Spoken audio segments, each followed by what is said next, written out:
High students, আজকে নারীবাদ সম্পর্কে আলোচনা করব। নারীবাদের তিনটে তরঙ্গ। এই নারীবাদের যে তরঙ্গগুলো রয়েছে সেই তরঙ্গের মধ্যে প্রথম তরঙ্গ অর্থাৎ 1848 সালের যে প্রথম তরঙ্গ নারীবাদের, সেই সম্পর্কেই আজকে আলোচনা করব।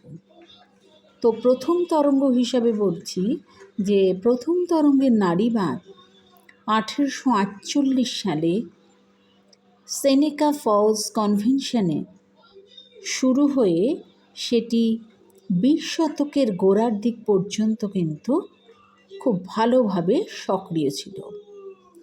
তবে প্রথম তরঙ্গের আগেই প্রকাশিত হয়েছিল 1776 সালে অ্যাবিগেল অ্যাডামসের অগ্নিগর্ভ চিঠি এবং 1792 সালে মেরি উইলস্টনক্রাফটের যুগান্তকারী বই a vindication of the rights of women.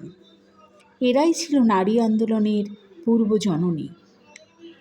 প্রথম তরঙ্গের নারী আন্দোলন প্রচলিত সামাজিক কাঠামোকে বজায় রেখে মেয়েদের আইনি ও রাজনৈতিক সমানাধিকার অর্জন ও প্রকাশ্য পেশায় বেশি মাত্রায় অংশগ্রহণের লক্ষ্যে আন্দোলন ও যুক্তি উপস্থাপিত করেছিল। একদিকে যখন আন্দোলনের মধ্য দিয়ে সংগ্রামী ও স্বাধীনচেতা মেয়েরা পৃথিবীর অর্ধেক জনতার একদিনের না বলা কথাগুলি ভাষা খুঁজে পাচ্ছিল, তখন অন্যদিকে নারীর এই নতুন ভাষার প্রভাবে যুগসন্ধিক্ষণের কোনো পুরুষ নতুন করে ভাবতে শুরু করেছিলেন নারী পুরুষ সম্পর্ক ও নারীর আর্থসামাজিক ভূমিকা নিয়ে।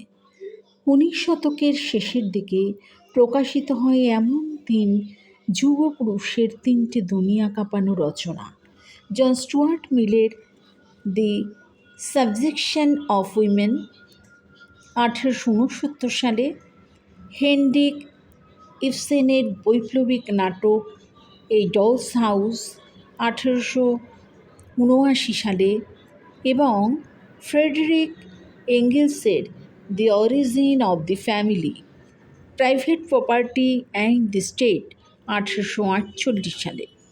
19 শতকের শুরু থেকেই প্রথম তরঙ্গের নারীবাদী লেখকরা সক্রিয় হয়ে ওঠে। তবে ক্রমশ প্রকাশিত হয় অলিভ স্টাইনারের ওমেন অ্যান্ড লেবার 1911 সালে, রেবেকা ওয়েস্টের the life of Emily Davison ও মিস্টার চেম্বারটন ইন হিস্টোরিক্স 1913 সালে, এবং ভার্জিনিয়া উলফের বিখ্যাত বই a room of one's own, এই ইত্যাদি বইগুলোর মাধ্যমে কিন্তু নারীবাদের বিকাশটি হয়েছিল। তো এইভাবেই আজকের এই আলোচ্য বিষয় ছিল নারীবাদের প্রথম তরঙ্গ।